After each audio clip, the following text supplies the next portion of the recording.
You are listening to a Clarkesworld Magazine podcast with your host and narrator, Kate Baker. Greetings, Clarkesworld citizens. I hope this podcast finds you well. This is our last story for the month of May, 2019, issue 152. For those of you who've stuck around for every story, thank you. Your support means the world to us. And for those of you who'd like to support us even further, please go to clarksworldcitizens.com. So our last story is titled Bad Day on Boscobel by Alexander Jablokov. With only a handful of stories, mostly for Asimovs, and a few well-received novels, Alexander has established himself as one of the most highly regarded new writers of the 90s. His first novel, Carve the Sky, was released in 91 and was followed by other successful novels such as A Deeper Sea, Nimbus, River of Dust, and Deep Drive, as well as a collection of his short fiction. The Breath of Suspension. His most recent novel is Brain Thief. You can find more about Alexander at ajablokov.com. And if you like what you hear, March 2017 brought you At the Cross Time Jaunters Ball. So, my dear listeners, let's just jump right in. I hope you can sit back, relax, and let me tell you a story. Dunya stopped just outside of Phineas's unit to calm herself down. Otherwise, she would burst in and start screaming at him. That was no way to start a check-in meeting with one of her refugees. That gave her a chance to realize that she looked like hell. She'd already had one fight that morning with her daughter, Bodil, and afterwards she had rushed out, unsnapped and unbrushed. It was hard enough to manage someone like Phineas, all Martian and precise, without giving him more ammunition about how lax things were here, among the asteroids. She stepped out of the foot traffic, pulled out her kit, sharpened her eyebrows, got her pale hair in some semblance of order, and cleaned sleep and tears out of the corners of her eyes. They'd put Phineas low down, not far above actual rock, in a line of wooden cubicles along a route. Leaves rustled overhead, but there was no dramatic view up past the trunks to the spreading branches of the famed Boscobel axis, just some fibrous safety panels and a moving ladderway. Phineas sometimes grouched about what it said about his status. There. Bodil had gone straight to bed after the fight. Dunya had a full day ahead of her. Looking good might be poor revenge on an ungrateful child, but that was what she had, and it had relaxed her enough. Now she was ready for that idiot.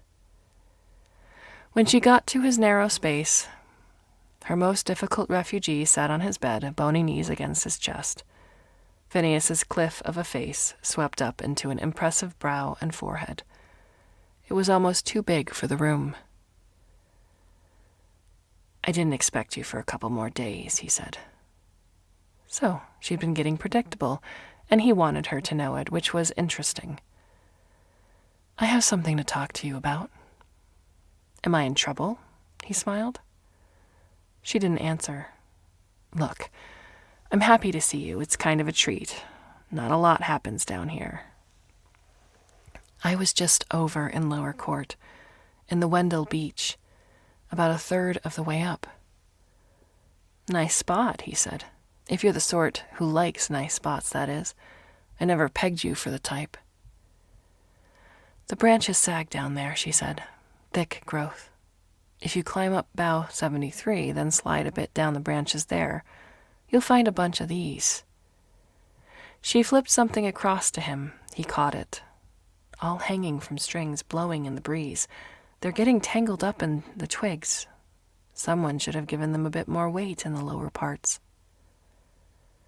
Phineas looked expressionlessly at the doll in his hand.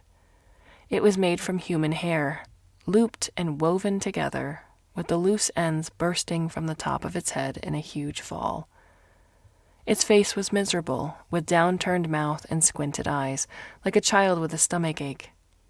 It might have been almost cute, but it was all held together by something thick and sticky. "You know that's blood, right?" "Look, I don't... It's gang sign, Phineas. Green burnings. They jump the boughs around here, sometimes keeping order, sometimes tearing it up. They're root and branch party supporters, field workers, and enforcers. Things have been fairly balanced lately. But if the green burnings push up to the 5 boughs, there's going to be trouble with the trunk. I don't know how things are on Mars, but it's not just about gang territory here in Boscobel. It's always got another dimension. The trunkers are losing support from small businesses who think that the party's not protecting their interests. Burnings jumping through 5 boughs will only make that more obvious. Things might get rough. I still don't understand local politics, he said. That's exactly why you shouldn't be messing around with it. Me? What do I have to do with it? That expression of outraged innocence was the last straw.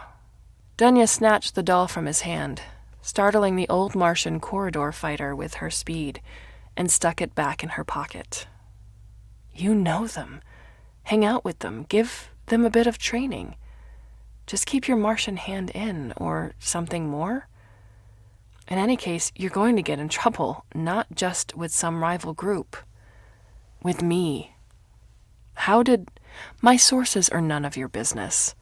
She wasn't going to reveal that she had learned it entirely by chance by fighting with her daughter just that morning, not because she had previously had any interest in what he was doing.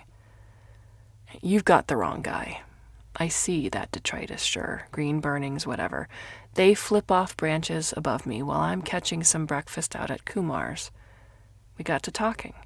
So maybe I gave them some tactical tips just to keep my hand in. But I don't drill them or anything like that. Maybe they hired from outside. I mean, there are Martians hanging around Prime Bow. Maybe they set up a school or something. This was unexpected. You're the only Martian in Boscobel. Piece of information, Dunya. There's always another Martian. We're tricky that way. So you've seen other Martians out here? Oh, rumors. Someone uncomfortable with all the plant life is up there looking for trouble. It would be nice to see someone from the old dust ball. He looked bleak. But it's probably false. I'm the only Martian here, stuck down in the roots, going nowhere. Once Phineas started feeling sorry for himself, he usually went all the way and ended up lying face down on the floor, refusing to respond. It could last for days. She didn't have time for that. Phineas, let me be clear.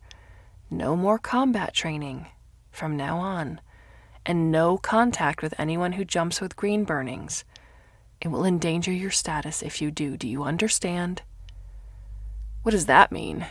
Say I want to go up to Kumar's. If a burning comes in and gets coffee while I'm there, do I have to pack it up and leave? If you're going to ask, I'm going to tell you yes. Don't even share a common space with them until I say otherwise. Phineas kept himself clean, but his room was a mess, with clothes shoved to places that must have taken more than just putting them away properly. He even had a couple of noodle parlor containers under a cushion. She resisted the urge to lecture him about it. You like to bring your food home. If you see a gang member, just do that. Any more questions? If I ask, I'll find out I have to stay in my room, so no. Smart man. Just find yourself a better hobby. He didn't raise his head as she left.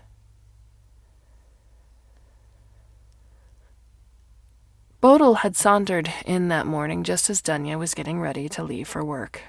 She smelled of trees far from where she was supposed to be, with a couple of girlfriends. Every spot in Boscobel had its own combination of gums, saps, pollens, nectars, and oils.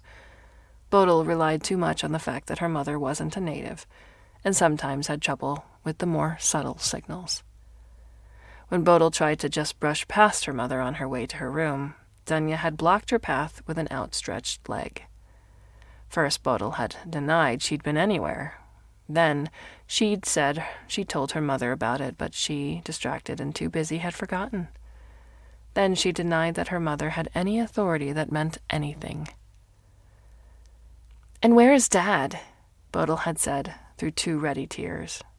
Why isn't he ever here? What's he trying to get away from? Bryn was away a lot. Dunya didn't like it either. But the fight had come with one unexpected benefit.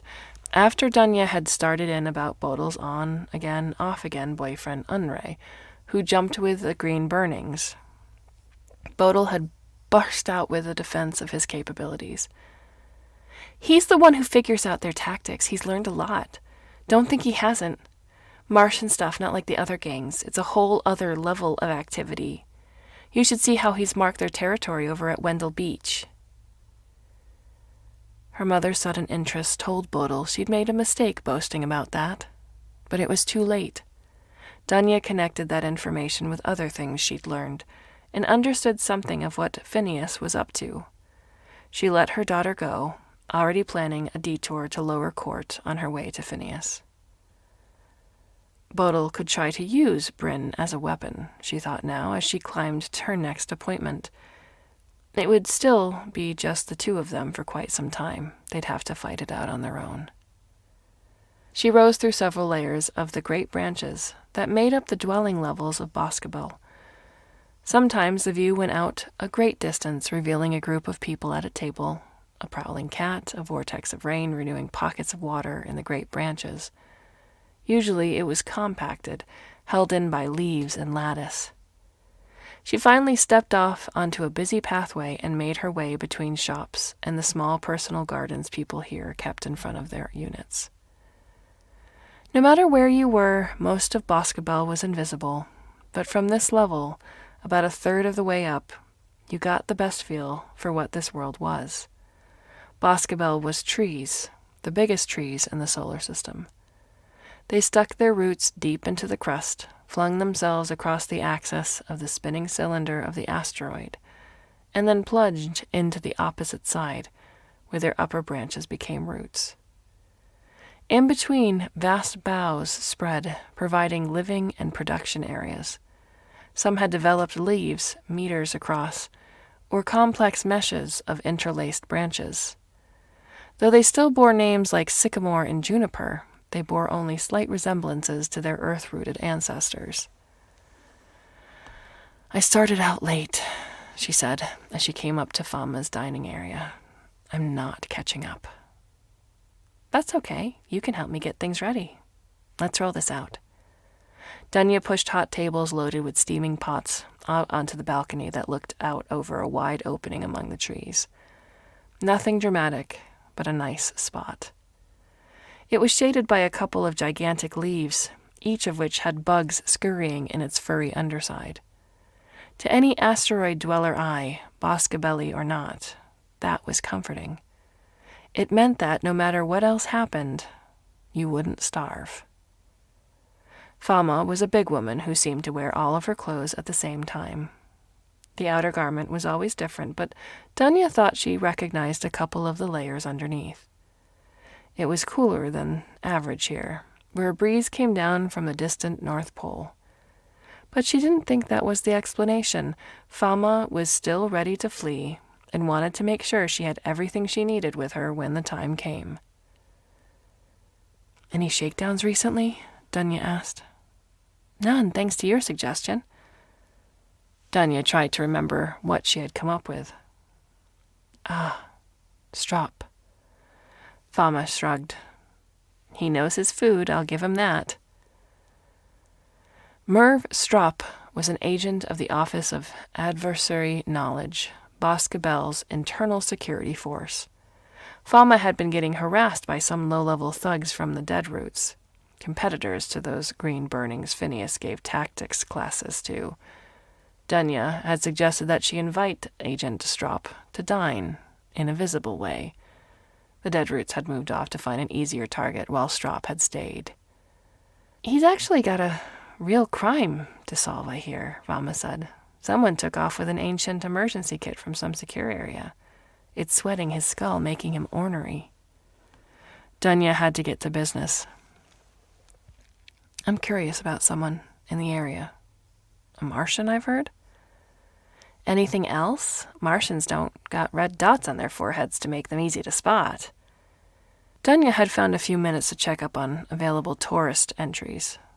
She had access because tourists were sometimes refugees in disguise, or ended up as refugees when a political shift back home left them unable to return after their relaxing vacation lounging in a tree branch. No Martians had turned up, but there was one good possibility from the inner belt asteroid Fortuna. Fortuna had close relationships with Mars that might have been willing to cooperate in screening someone's identity. If so, this person had some connections to the Martian government, but was probably operating unofficially. It's someone a fairly tough guy would still be nervous about.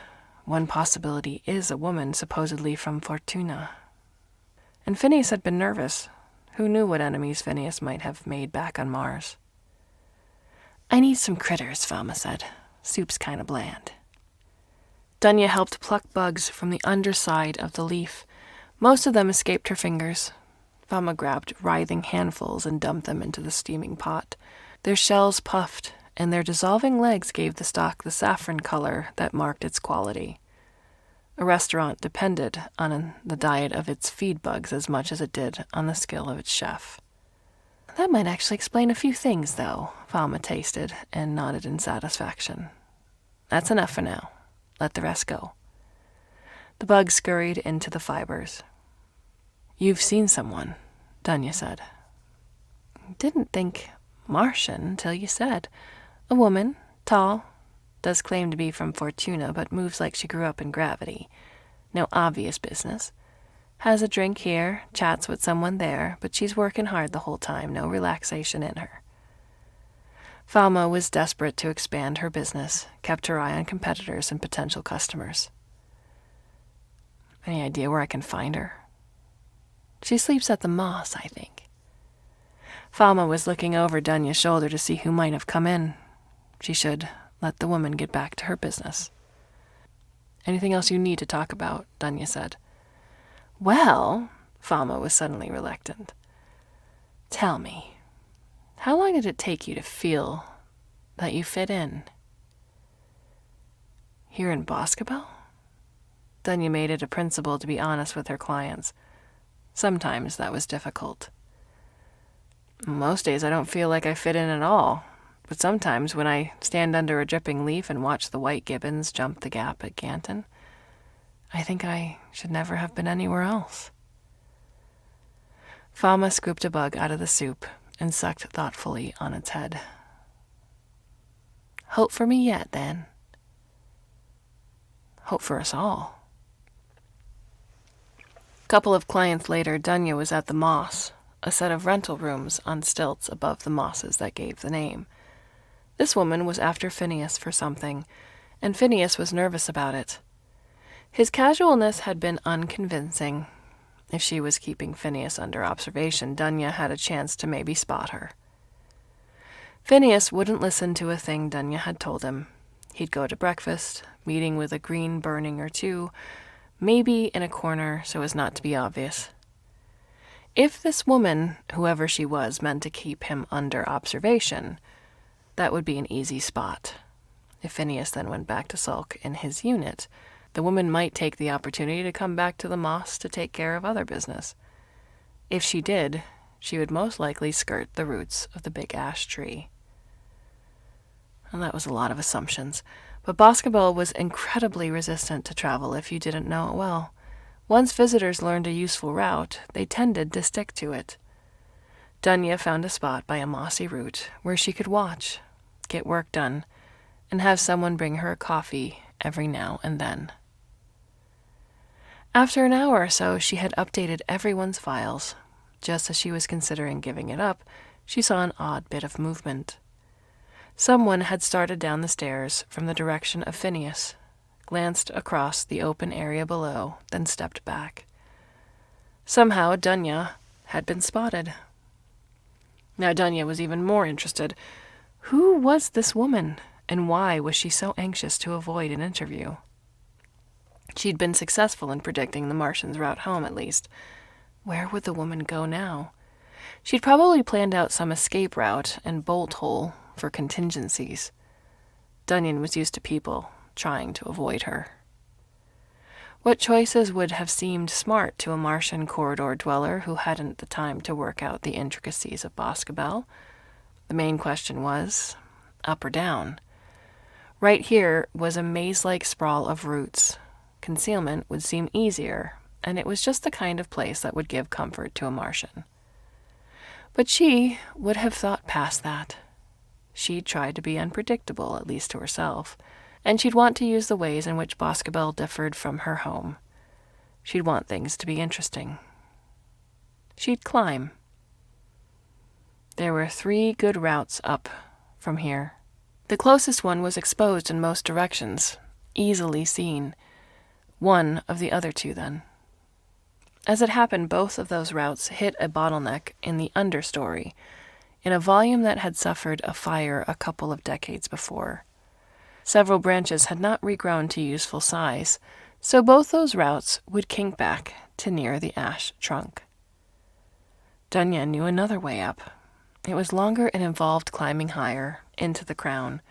There was no on-bow route there, where a high wind swept the branches. To the unexperienced eye, it looked impassable. But Dunya knew a tunnel inside a bow, and the result of a cleared-out fungal infection that sometimes served as a swing housing for low-status new dwellers. She'd have to step over people's shit pots, but they knew her there. After that, a drop-down would put her across where the Martian would have to go. That should persuade her that Dunya was someone she had to pay attention to. No matter what, after that, she had to get home, find her daughter, and try to keep the rest of her life under repair. She grabbed a ladderway and rose up. The sun globe had moved past its brightest point, and lunchtime had gone past when Dunya found herself in a wet space under massive leaves. Water burped up onto the rigid surfaces and cascaded down to the hanging gardens below. Only a few misguided frogs clinging to strands of pale fungus gave hints of life elsewhere. This was part of Boscobel's secret support equipment. Fluid-filled tubes along the walls carried nourishment to the higher reaches of the impossible trees. Light fibers pumped photons into photosynthetic centers to support metabolisms that couldn't possibly get all their energy from the mostly decorative sun globe. The woman now dodged through a small cafe that hung from the rough bark of the oak bough just below here. It was a good spot to check for pursuit. Too bad for her that Dunya was ahead of her, not behind. She was a long-limbed woman with big hands and feet. With the strength in her shoulders, she looked like she could have picked up the entire cafe and shaken everything out of it. But instead of revealing any force, she moved smoothly, sliding past people before they even knew she was there. She wore her dark brown hair loose, a style more suitable to a Martian corridor than leafy Boscobel.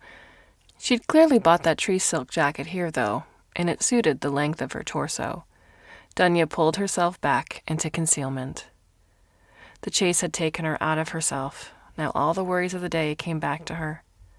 As cold water dripped on the back of her neck, she worried about her afternoon schedule, about her next encounter with Bodil, about whether Bryn would send her a message today.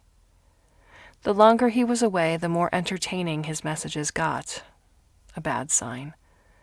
A poorly healed pipe with a lumpy joint vibrated under her boot, and she saw that it had shaken a couple of the big leaves loose from their adhesive connections with each other. Pushing back with her elbow and feeling the leaves peel away from each other was like childishly poking at a loose tooth with your tongue, pleasant and disturbing all at once. Looking too closely, much of Boscobel was falling apart. She slid out of concealment. Where was the woman? Had Dunya miscalculated? She felt the breath behind her. There was no time to respond. Something hit the back of her head and knocked her forward. She rolled and found herself looking up at a long boot that pushed on her throat and beyond it, slowly coming into focus.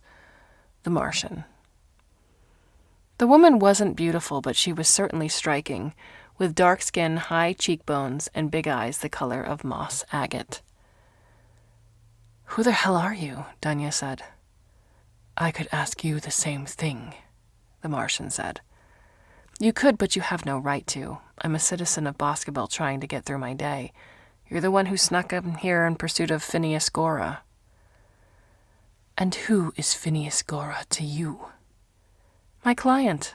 He's a refugee. I'm responsible for grafting him onto Boscobel. Good luck with that. The woman was amused. So you look out for him? I look out for all my refugees. It's my job. He's worried about why you're here. But he didn't give you any details, hoping your sense of responsibility would put you in my way. The amused look disappeared. He had no right to risk you that way. His problem should stay his own. She pulled her boot off of Dunya's throat. For a second, Dunya didn't know what to do. Get up. Get up. The woman was impatient. Actually, I think you've tempted me into exactly what Phineas hoped, exposing myself. Given the Oaks a reason to throw me out of Boscobel, maybe he's smarter than he seems. Dunya sat up. What had Phineas gotten her to do? He knows who you are, Dunya said. He thinks he does. But I still have no idea. Well, it may not matter, but my name is Miriam Costel. I'm from Mars. Dunya Hautala. Let me be short. Phineas is the inside man for a filibustering expedition that left Mars orbit about 2 months ago, and will be here within a day. Does that mean anything to you? Anarchic Mars had turned into a menace to everyone between the orbits of Jupiter and Earth. A weak central government recovering from assassination and attempted revolution was unable to stop ambitious groups from putting together military expeditions to seize individual asteroids and set themselves up as ruling juntas. As a girl, Dunya had fled just such a takeover, finally fetching up on Boscobel. And so, you take a room at Moss and follow Phineas around? Dunya said. How much sense does that make? Do the Oaks know? Anyone else? No one knows, even on Mars. Filibustering expeditions rarely succeed without cooperation from their targets, either tacit or explicit. On Mars, the expedition has some official support. Here, I have no idea who might be involved. Anyone could have an interest in rearranging things to end up closer to the top. Phineas is a technician, not anyone involved in political discussions. He's got a specific mission assisting the initial penetration by the attacking force. I can't trust anyone here, but I don't need to. All I need to do is figure out what he's doing and stop it. Then I can be on my way. Miriam was almost persuasive. It was always tempting to skip the mess of political compromise and get straight to the decisive action. And Boscobel sure was a mess. Dunya didn't even try to deny it, but decisive action always left its own mess to be cleaned up by people like her, while people like Miriam strode off in search of some other dramatic problem to fix. Dunya slid herself to sit with her back against those loose leaves. The complexities of corruption are all we've got, Dunya said. I'm sure not everyone's looking forward to being ruled by someone else. If you have information that will help our government fend off an attack, you should share it. No, I'll be arrested. And now you. Any investigation will be ended by the new regime. End of story. End of us. That was plausible enough, but Miriam hadn't even tried getting cooperation. Dunya found herself irritated at the woman, impressive though she was. Boscobel was her home. She didn't like thinking of it as a clump of trees run by people instantly eager to betray it for a better deal. The bottom of the leaves was loose, the top still stuck. She didn't have time to work on it more. She had no real reason to trust Miriam. She had to make contact with someone. She leaned her head back, as if thinking it over, and pushed harder. She knew there was a branch about 10 feet below, where she could find a quick route down. The leaves parted behind her, and she fell through. From the last glimpse of her face, Miriam was taken completely by surprise, but she recovered almost instantly. She dove forward, whipped out a long arm, and just managed to snag Dunya's ankle as she fell. Stopping Dunya's fall almost jerked her out of the gap. She braced one foot against the ripping leaf and swung Dunya to the side until she dangled over a much longer drop. The endless network of tree boughs circled around her. She could tell Miriam was considering it. People would pretty much assume that Dunya had tried something too difficult for a non-native to do properly. Poor Dunya never got quite the hang of it. With a sudden effort, Miriam hauled her in. Dunya curled up and grabbed the edge of the leaf. Finally, she lay on the floor next to Miriam, sucking in air. Nice move. You practiced that? A sudden inspiration. Look, Miriam said. You want to go to the Oaks for help. I can't stop you. It won't help, and it might put this whole world at hazard. But it's up to you. Would you really have killed me? Dunya said.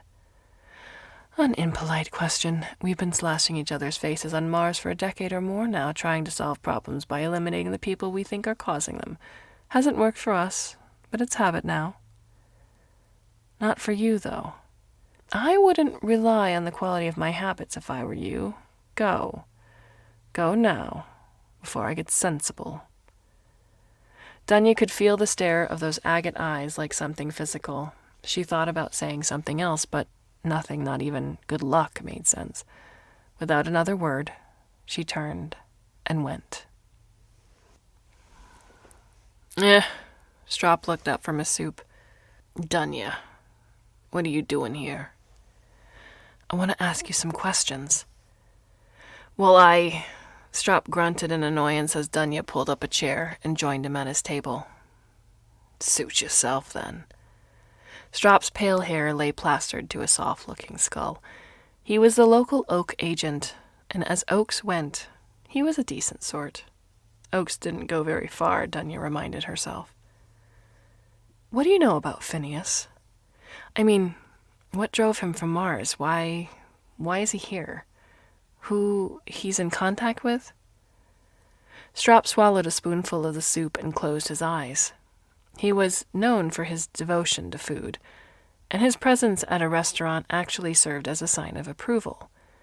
So maybe Fama wasn't quite the victim she made herself sound. Phineas isn't your client, is he? Of course. So it's your job to make sure he stays out of trouble. What we pay you for. Didn't you do some kind of intake when you got him? Then you know he's a protected exile, unable to return to Mars, but protected by Martian law. A Martian trying to kill him would be in serious trouble on return home. Anyone after him would have an unusual devotion to justice. Please be more vigilant about your intakes. They give you at least a little preliminary information. Too bad we don't get to do one when we have a child. That's why children can surprise you. They never fill out the proper forms. Strop had 2 well-liked and successful children, both older than Bodil. It was just exasperating. She thought about giving him Miriam Kostel. That he'd have to pay attention to, but Miriam had gauged her right. She couldn't do it. And she was reflecting that there were probably good reasons why Phineas had been dumped on her without much background information. Did Strop know those reasons? In any event, bringing that up would either sound like whining or be actively dangerous. Look, Dunya. Fama had whisked away the soup, careful to show no sign she'd seen Dunya earlier, and the sculpted pyramid that seemed in front of him smelled delicious. I appreciate that you've gotten a yen to get better at your job. These impulses never last. If you don't mind a bit of friendly advice, I'd say that you should look after your own family situation instead. My family situation? What the hell is that supposed to mean? He pursed his disconcertingly full lips, pleased that he'd pissed her off. Children can be a handful. Sometimes they can even do things that pass beyond the childish and get in real trouble. Are you heading home soon? I don't think that's your business. If you're hoping to find your daughter there, give up on that notion. She's found herself a hidey hole. She seems to think it's a secret. Secrets can lead to trouble. This was too much. Not only was she not going to get any action out of Strop, he was going to punish her for trying to imply that she was a bad mother. And what was even more irritating was how right Miriam Kostel had been. There would be no hope in the Oaks. Whether or not there was some high-level interest in a change of regime, field agents like Strop knew better than to wander into delicate political situations. It might interfere with their digestion, so Strop would fight as hard as he could to hear nothing about Phineas. She pushed her chair back, ready to stand, but she couldn't just leave. He had her, just as he intended. Do you know where she is? In the crust, near the Xanthus airball. Her boyfriend has run into trouble from his green burnings buddies. Big surprise. Bodil might easily end up in the same trouble. If those kids broke into where I think they did, they're all in serious trouble. Stop worrying about what plausible Martians might be up to and give your daughter some thought. This isn't official advice, by the way. One parent to another. Thanks, Strop. Dunya had to consciously loosen her jaw to speak. I hope I can return the favor someday. Not likely, Dunya. Not likely. Her daughter was definitely a Boscobel native, Dunya thought. An immigrant like her would have tried to hide in the trees. Bodil knew the many ways of getting found there, and had instead burrowed into Boscobel's neglected shell, which she thought of as invisible. Dunya looked up into the shaft above. Boscobel had a huge volume in its shell, but only the poorest lived in it. The air rumbled. Just beyond was the vast space of Xanthus, one of the pressure equalization spaces excavated after the newly expanded shell of Boscobel had cooled. The only illumination came from infrequent light bumps. There was no way she was going to stumble around this ridiculous space searching for her daughter. She stood in the center of the shaft and said, "Come on down, Bodil. Now." Before a minute was out, she wanted to say something more. She stopped herself. The silence grew as hollow as the space around her. The best way to get a client to say something was to say nothing. That conversational vacuum could suck out the most amazing things. There was a rustle. A pair of shoes appeared in a hole about 10 meters up. Bodil slid into view and then slowly climbed down to the level where her mother stood. Bodil favored her father, Bryn. She was taller than Dunya, but with softer features, big eyes, and a downturned mouth. She looked gentle. Maybe someday she would be. "It's your fault," Bodil spoke quietly, the way she showed she was really angry. "What? What's my fault?" "Don't pretend you don't know!" The other way she showed she was really angry was by yelling. "You got that information about the Martian out of me, and now Unray's been beaten. They knew it had come from him. They hit him, Mama. A lot. I never trusted them. I want to hurt them." "You think that's bad?" Dunya said. "Things are way worse than you think. Every one of us is in trouble. I don't have time for this. You don't have time for it. If we're not careful, we might all end up as slaves or refugees or something worse." "What are you talking about?" "I need your help, Bodil. I'm sorry about what happened to Unray. Probably not as sorry as you'd like me to be, but we've got Martians crawling around our home that might rip the whole thing apart, and I don't have time to worry about your stupid boyfriend and his lame-ass buddies." For the first time in a long time, Bodil clearly didn't know what to say. She'd hoped her mother would feel guilty and help her, and instead her mother was asking for help herself. That hadn't happened in an equally long time. Dunya realized she'd gotten up against her daughter, looking up at her, feeling like a knife pointed at her belly. She stepped back, looked around. "Isn't this their territory? You shouldn't be here." "I don't care what they call their territory. They don't deserve anything. I thought, I can do something to them, make them feel it the way they made me feel it." "Well, Bodhi," a voice said from the gloom, "good luck for you, 'cause here's your chance." Phineas had trained the green burnings well. They appeared all around, blocking every route of escape, while moving as casually as if just out for a stroll. "Egger," Bodil said. "Egger? Egger!" "Yeah?" A young man slouched from the shadows. He wore a long jacket decorated with silver loops and pins. Pieces of the stolen emergency kit, Dunya thought. the parts they thought weren't good for anything. "My mother doesn't have anything to do with this," Bodil said. Egger looked Dunya up and down, raised his eyebrows. "Doesn't look that way to me. Like she said, this is Burning's territory. Doesn't matter who's messing with it or why." "Why you—" Egger blocked Bodil's blow with a forearm and threw her back. Dunya took a step forward and found herself looking at a blade that seemed to reflect more light than there was in that dark place. Egger shook his head. "Nah, Mom. Not a good idea." Bodil was puffing next to her. Dunya thought she was crying, but when she glanced at her daughter, she realized that it was the breath of rage. Knife or not, greater fighting skill or not, she looked like she was going to throw herself at Egger. "Does she know this girl?" "You can define your territory with respect to some other gang," Dunya said, "not for ordinary citizens." "Ordinary citizens?" Egger was in her face. "You telling me you don't know what's what? You come here, know all our business what we do?" He looked even younger close up, with smooth skin and curly reddish hair. "Well, get out," Dunya said. "We won't do anything. Bodil and us gotta talk." "No." "No?" "Stop it, Egger," Bodil said. "Don't be an idiot. My mom doesn't have anything to do with this. You're the one who beat Unray, right?" Egger grinned. "I got some licks in, sure, but we had to share. Everyone wanted a piece. You know what it's like when everyone wants a piece. We share in the Burnings." Even though he was genuinely dangerous, Dunya found his leer too deliberate, like he practiced it in front of a mirror. "Because Unray could have taken you alone," Bodil said. "That's why?" Dunya knew that tone of lazy insolence well. It made her want to hit her daughter. She never had. Egger had less restraint. Bodil dodged his fist, overhand blow, but he moved fast and punched her in the side. She oofed and bent over, and Dunya slid away from her position, looking for an opening, even as she knew they weren't going to get out of this. And there was a wail from somewhere overhead, and a body came hurtling down out of the dangling roots.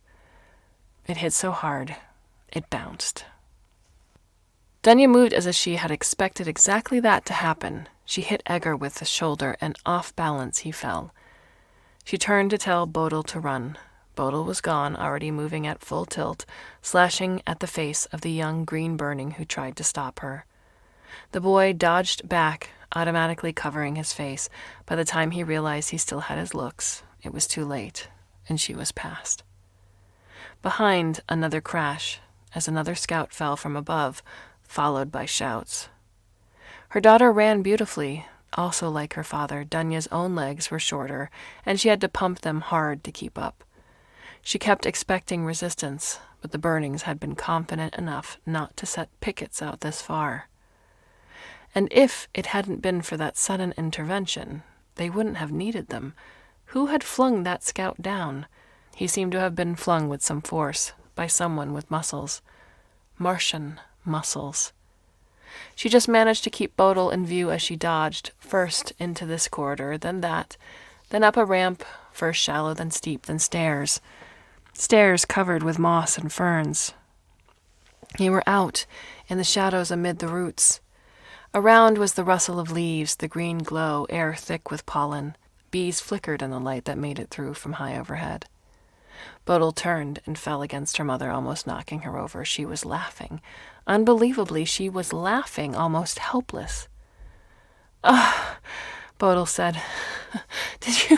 Did you see the look on his face?" "I was too busy panicking. He always thinks he's got it all under control. Jerk." The savage look Bodil threw back down the black hole of the stairs was beautiful and terrifying.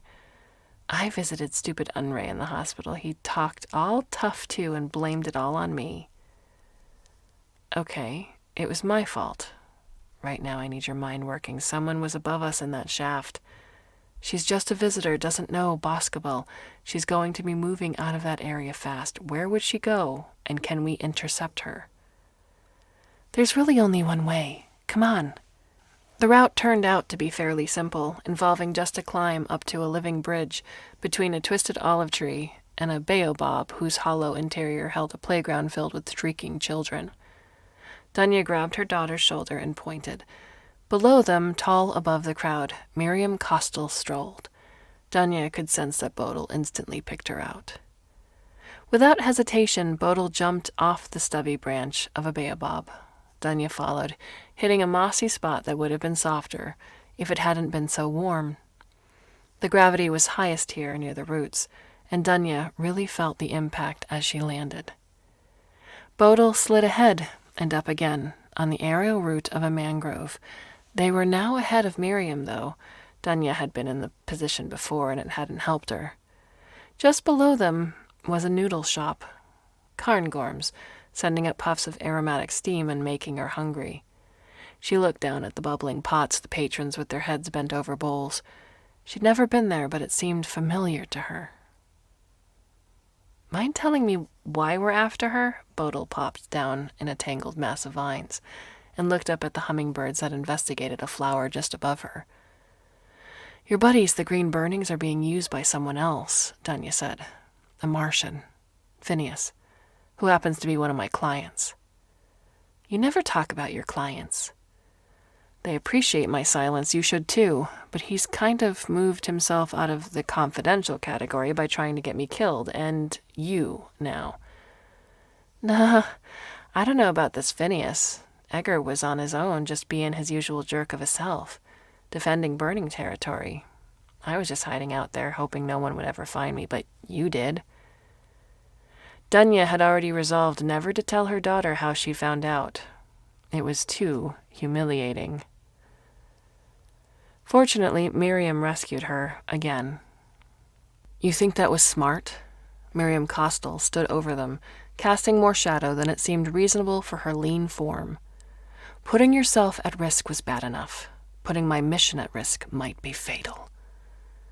Instead of being intimidated by the other woman's anger, Dunya found herself just as mad. I don't need to justify myself to you. Protecting your offspring? Miriam eyed Bodil. How do you feel about being defended, little girl? Don't try to set us against each other. Bodil's insolence was more pleasant when applied to someone else. That's our own, on our own time, nothing for you. And my name's Bodil. Miriam looked the girl over, then smiled, an expression as tight as a wrestler's grip. Pleased to meet you, Bodil. Have you had a chance to figure out what it is you are now involved in? No, not that much. If I knew what your mother was up to, I might be able to fill in some of the gaps for you. Bodil and Miriam turned to look at her, and Dunya found herself nettled. That had been a nice bit of solidarity with her daughter, but it was over.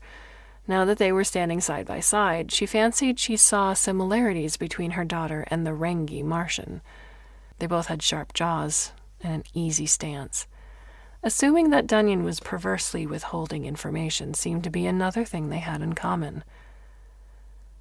Bodil, that trim Egger was wearing, some of the others, what was it? Where did they get it? Those loops? They grabbed some kind of gear from some old locker. Emergency gear? I don't know. They were all excited about it, though. First real operation, tactics, penetration of secure areas, Martian training, they said. You have information about it, Miriam said in Dunya's ear. A friend who runs a restaurant heard about it. Someone took off with a complete emergency kit, an old one, probably ignored and forgotten. Where did they run their operation?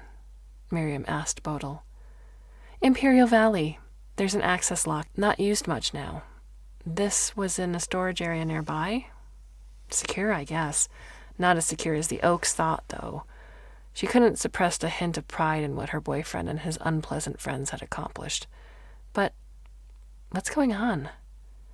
Dunya could feel Miriam waiting. This was up to her how much to tell. Phineas, the guy they've been getting their lessons from, he's the inside man in a Martian filibustering expedition that means to take over Boscobel. He's using them as some kind of screen. He's using them to gain access to an airlock, Miriam said. A place they can make entry. and their vessel will be here soon. Bodil looked at Danya. Mama? What do we do? There's really no need for you two to do anything, Miriam said. Really? Danya had thought about how to argue this. Practicality was the best way. Does that give you the best chance of success? Are you going to help me by going back to the Oaks again? Sarcasm didn't suit Miriam. The theft of safety equipment is a real crime, one the Oaks can enforce without any concern about who is hoping the Martians will give him a better office. If they hold Phineas for that, it will give you some breathing space. And Bodil, do you think you could face Unray again? Sure, I have to go there and tell him we're through. I was too mad the last time. Well, that will give you a good reason to pump him on what the green burnings are up to. I bet it isn't all what Phineas thinks they're doing. I'll have the perfect outfit, Bodil said. I've been waiting for the opportunity to wear it. I'll break his heart. That's my girl. Do I get to say anything about the help I need? Miriam was surprisingly patient. I waited for that, Danya said. I finally went without it. We're making a lot of assumptions. Some are bound to be wrong. Be ready to switch direction as necessary. Keep your Oaks on the emergency kit and leave any mention of Martians to me. You got it. I'll have to handle Phineas carefully. He's got support back at home, and harming him would have bad consequences, but preventing him from acting will achieve what I need. Then maybe Martians can start hashing out their problems with each other rather than exporting them. It's a dream, of course, but it's one I share with my husband. You're married? Don't sound so shocked. Hector doesn't get to see much of me, unfortunately. While he's trying to build a stable coalition at home, I'm usually out trying to keep each leak from turning into a blowout. I'm sure he misses you. I wish he were out here with me. He'd be better working with people than I am. Oh, I don't know about that, Danya said. You seem to be doing fine. Danya could see that, despite herself, the fierce Martian was pleased. Danya wanted to meet the man who could keep someone like that in his bed. The sooner we take care of Phineas and his ridiculous ambitions, the sooner I can get home, Miriam said. Danya would have loved to order Bodil home, to prepare dinner and perhaps ready for a siege. That would just result in Bodil's running off to do something on her own. She hoped she would not regret the choice that she had made. See you, Mama. Bodil gave her a kiss and was gone. By this time, with the sun globe getting red, Strop would have moved up and over and been holding court at a restaurant high up in an aromatic cedar. She'd have to find a way to get him on that missing emergency kit without getting herself arrested. Twice in one day. Phineas blocked the twisting ladder ahead of her. How about that? He was the last person Danya wanted to see. I'm kind of in a hurry right now. Sure. He moved as if to go around her, then leaned in, his big Martian forehead looming. Did you get a chance to check out my fellow Martian? It's on my list, Phineas. I'm in danger. It's not at all like you not to take the concerns of your clients seriously. Unfortunately, that was true. He knew her too well. I think you just made her up. Maybe I did. But was it my imagination good enough for you to notice if the Martian pursuing me was a man or a woman? No way she could remember how precisely he described who was after him. It didn't matter. He knew that she would have checked his story out by now, and that Miriam would have done something about it. As far as he was concerned, no explanation for why Danya was walking around healthy and alive was a good one. I might have a chance to get out there before I go to bed. If he wasn't going to move, she would swing around him. She glanced up at a convenient branch to find two long-jacketed kids hanging over her, one girl, one boy. How long had they been there? Phineas shook his head. She doesn't miss Danya. That's why I'm afraid of her. I was hoping she'd make a mistake and get herself in trouble. Instead of killing you, she recruited you. And here I thought you were on my side. Before Danya could move, the two kids grabbed her and swung her into the leaves. To her surprise, there were fish here. A carp bumped its snout into her mask. Within 5 minutes of grabbing her, they had bound her, put her into a mask and air supply, tied her legs to an elastic band, and sucked her down under a water drop. It was half local water supply, half wildlife reserve, and now her prison. Phineas had not looked her in the eye, as the green burnings had done their work, but just before the water had closed over her head, he had muttered, "The new administration will free you." He had made her complicit with his plot.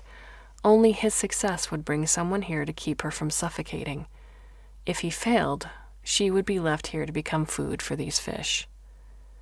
Dunya breathed slowly and carefully. She had no idea how much air she had, and struggle would just shorten the time she had left. She'd curled herself down a couple of times. She could find no way to influence her bonds.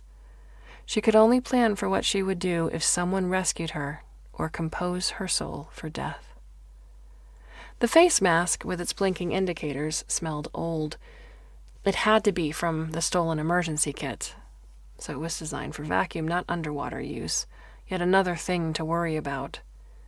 It did have an eyeball-controlled display that she ran through. No comm and no cut my bonds command. It did have an inventory list of the kit, which was a part. Some things marked as exhausted or damaged, unrepairable. It included 2 spacesuits, of which this was presumably one, an exoshelter, fuel cells, enough procal bars to live on for a few months while awaiting rescue, and a full emergency airlock. Without her consciously willing it, the faceplate showed her an exploded view of the airlock and listed all of its many components. Good to go, it told her with satisfaction. Phineas had gotten the green burnings to seal the old emergency kit because he wanted the airlock. Dunya was sure of it. That the kit had been stored near the Imperial Valley airlock was just a distraction. Miriam was wasting her time there. But he needed a place to link inside and outside. Asteroid environments didn't survive by being easy to punch through. Damn it. It was one of those to resolve to be calm and meditative and accepting. It was another to keep on doing it. Where was Bryn? Why wasn't he around at least to comment mordantly on affairs? Her husband had been increasingly given to mordant commenting. Doing something about things was less his line. But she was being unfair. He worked with cultural development in various asteroids, as far sunward as Phobos. He was respected and busy. When he came home, he was loving, attentive, and everything he needed to be. And then he was gone again, and she found herself just as happy. Could she imagine some other man who she would want around more? Sometimes she thought she could, but she too was busy to spend too much time on that. Bryn's absence was equally hard on Bodil, of course, so she ran with losers like Unray, getting rudimentary political education with the green burnings. That seemed a reasonable explanation, nothing to do with anything Dunya herself had done.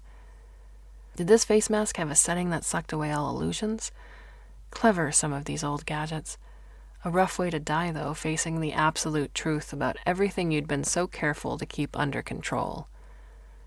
She thought about Bryn's own dusty and peppery scent, which had eventually faded from his side of the bed. Careful, though, she'd been not to move anything, and only breathe it when she absolutely had to. She smelled something else recently, associated with quite a different man. Peppery as well, but damper, and tangled with cilantro. She remembered the noodle shop she parked herself above to get a drop on Miriam. Phineas had shoved leftover containers under his cushions from that same place, Cairngorm's. He was working with his airlock somewhere down in Xanthus. The crust was thinner down there, sure, but it was still nothing you could just hack through. Something splashed above her. A larger fish. Since the carp, she hadn't seen much more than larvae, but now it was dark and she couldn't see anything. Someone yanked on her. She stretched up, then was pulled back by the cable holding her bound feet. She sensed swearing, hearing nothing. Arms reached far in, grabbed her, and pulled hard.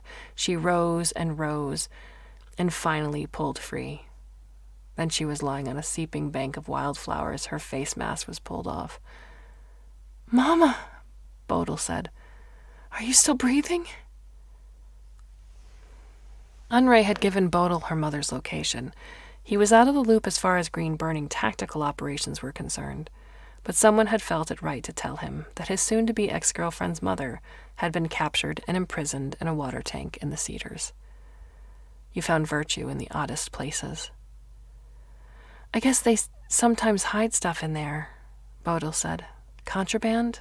Not usually people, though." "What's that?" Dunya looked at a bundle of steaming leaves that lay amid dew-covered yellow flowers. "Mom, you have no idea how hard it was for me growing up to have a mom that didn't know anything." "God, of course I know what it is. Should I eat it or nap on it?" It was the wrong tone to take, even if she was newly resurrected and should be cut some slack. Bodil pushed her lower lip out and looked about to cry.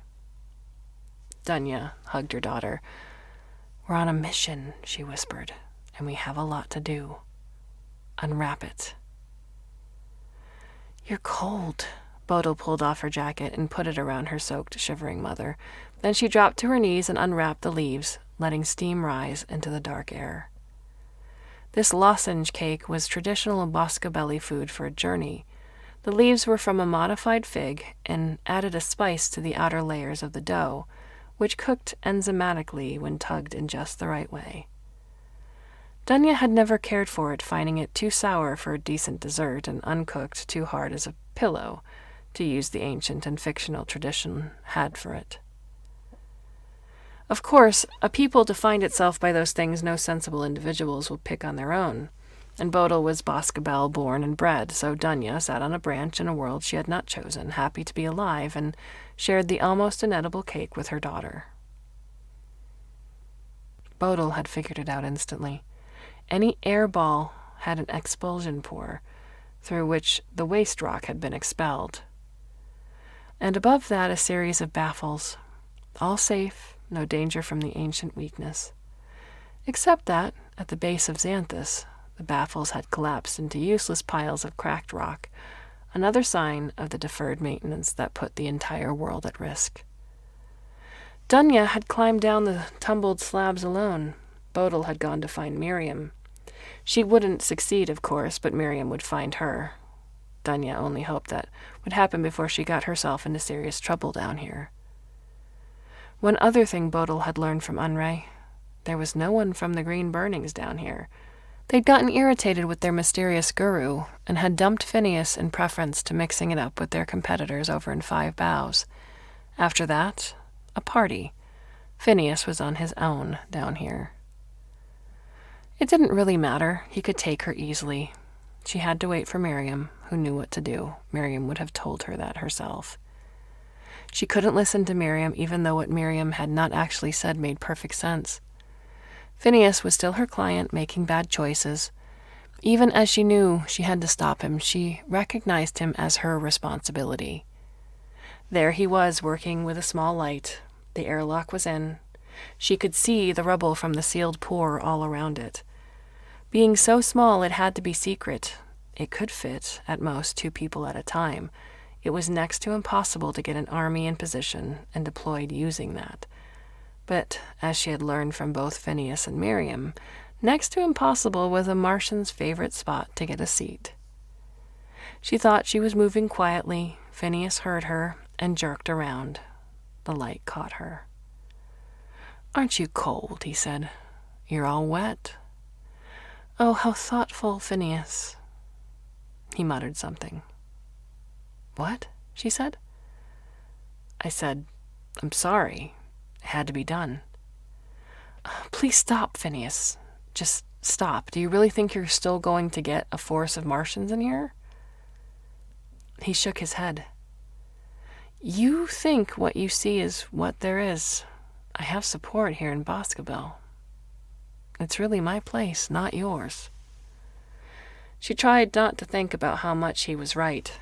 Contingent support. If you win, support. If there's any problem, it will vanish. I walked right in here. The gang you trained up is gone. You're here alone. That should tell you something. He'd never done his own dirty work. First, he'd sent Dunya into Miriam's path in the hopes that Miriam would take her out. Then he'd used his gang. Now he was pretending to be too busy to bother with her. No wonder he'd left Mars. He just wasn't up to it. "There's no way to advance on Mars," he said. "Everything's owned or closed off. The only way to get somewhere is to come out here. There's a lot of unrealized value in the asteroids." If he was arguing, there was a chance, but it was too late for him. At the last instant, it seemed he knew that because he stopped and stared at her. Before he could say anything else, Miriam dropped from somewhere overhead and kicked him in the head. Not straight on, though. Phineas reacted first. He tilted his head so that the force of her kick grazed past, then tried to help her on her way with a slap at her heel. Miriam was too fast. She spun and landed in a crouch. Dunya wished she could help, but she knew all she could do was get in the way or become a hostage. The struggle was brief and vicious. Then Phineas whipped a rock at Miriam, and when she dodged, he rolled and launched himself into a black gap among the dry roots. Without hesitating, Miriam went after him. Both vanished among the rocks. Dunya stepped down to the airlock. The least she could do was deactivate it while Miriam did her work. "I need to return that in good working order," Strop said. He stood among the rocks, looking miserable and sweaty. Stumbling around in the high-gravity area in the dark wasn't usually his way of getting things done. "Did it get too public?" Dunya said. "Too hard to deny?" She hadn't expected him to answer, and he didn't. He lumbered forward and slapped a maintenance required sticker across the airlock. "What's going to happen?" Dunya said. "Oh, I can at least tell you something that won't happen. No Martian vessel will approach Boscobel. If one does, it will get a warning shot and know to go elsewhere. Thus ensuring no one ever has to testify to who knew what." He shrugged. "A lot of people would prefer that. You might even be one of them. If Phineas is still alive, he won't get a trial either. He'll be expelled. He can go to Mars where they'll kill him, or he can go somewhere else. Not our problem. I do need to say that your inability to control him will be a black mark on your record. Not a lot I can do, but I'll put in a good word for you."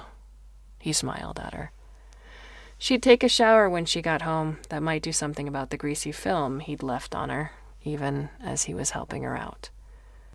As staff is rotated off the entry and departure airlocks to be revetted and cleared, coverage will be affected. Pretty much anyone who wants to get out of Boscobel without interference will be able to do so. She glanced up. Bodil stood on a rock high above. She smiled and gave her mother the thumbs up. "Go ahead," Strop said. "Get your girl home. I'll pick up our unfortunate Martian invader." She'd have to use Bodil to communicate with Miriam and get her off Boscobel. Too dangerous for Dunya to do it directly. That was too bad.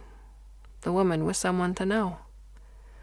Someday, she guessed, Bodil would want an off-Boscobel school. Deliberately exposing her daughter to Miriam's influence would be dangerous, of course.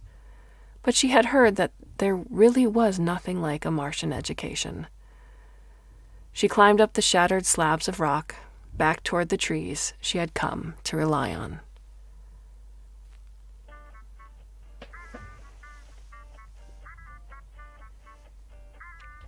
This story was originally published in The Other Half of the Sky, edited by Athena, Andreadis, and K. Holt. And with that, it's our last story for the month of May, our reprint fiction. As always, I'm very curious to what your thoughts are. You can go to the Clarkesworld Magazine website itself to leave a comment, or the About Us page, where all of our contact information is listed. We start a whole new month of stories on June 1st. I do hope you can come back and join us for those as well.